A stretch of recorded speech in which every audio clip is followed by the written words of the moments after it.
ValveTime.net. Hi, and welcome to the ValveTime news for May 8th, 2016, where we'll recap all the latest talking points regarding Valve and the community. Valve have an established history of experimenting with new mechanics and fun updates in their games, and they're also well known for bringing successful experiments from one game into others.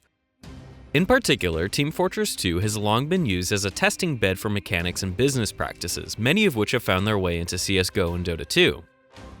The latest mini-event for Dota 2 definitely fits into this category, as a new cosmetic item contest, which started over on the Dota 2 blog, requests that community members create and submit Warhammer-themed items to the Steam Workshop to be included in the game as part of a promotional treasure chest to be released in September 2016.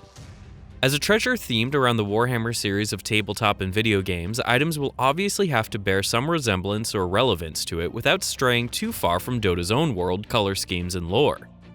Those who pre-purchase Total War Warhammer will receive a visually unique version of the treasure on September 1st when the items are made available. If this sounds familiar to you, that would be because this is the exact same contest format previously used with Team Fortress 2 to promote both Lara Croft and the Temple of Osiris and Batman Arkham Knight in 2014 and 2015 respectively.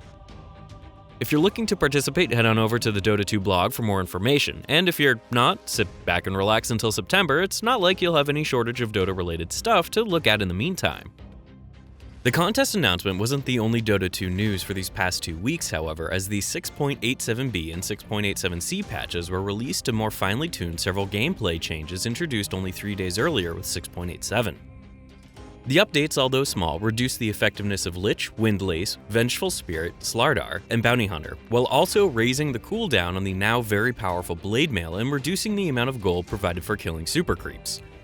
These tweaks, alongside several others released throughout the past 2 weeks, can be seen in more detail over on the game's various changelogs. Despite being almost 12 years old at this point, we're still routinely shocked by the effort of speedrunners in the Valve community who continue to find new and exciting ways of absolutely destroying Half-Life 2. Last week, we were pleased to learn of a new upload by the Source Run's YouTube channel, where their team show off a 40-minute playthrough of the entire game broken up into 506 individual segments. While it may be a segmented attempt running on a very old version of Half-Life 2, the techniques and exploits on display are still truly mind-blowing, with some of the more unusual tricks making the usual prop flying technique look like a standard gameplay mechanic by comparison. There's more than a few segments that left us staring at the screen thinking surely they must have stuck on noclip for this bit. As with any Half-Life 2 speedrun, it's always fun wading through the impassable waiting segments such as the Nova Prospect Escape and the Citadel's Climb, with these particular sequences taking up more of the video's running time than any of the actual gameplay. If you've got a spare 40 minutes, be sure to check this one speedrun out, you won't be disappointed.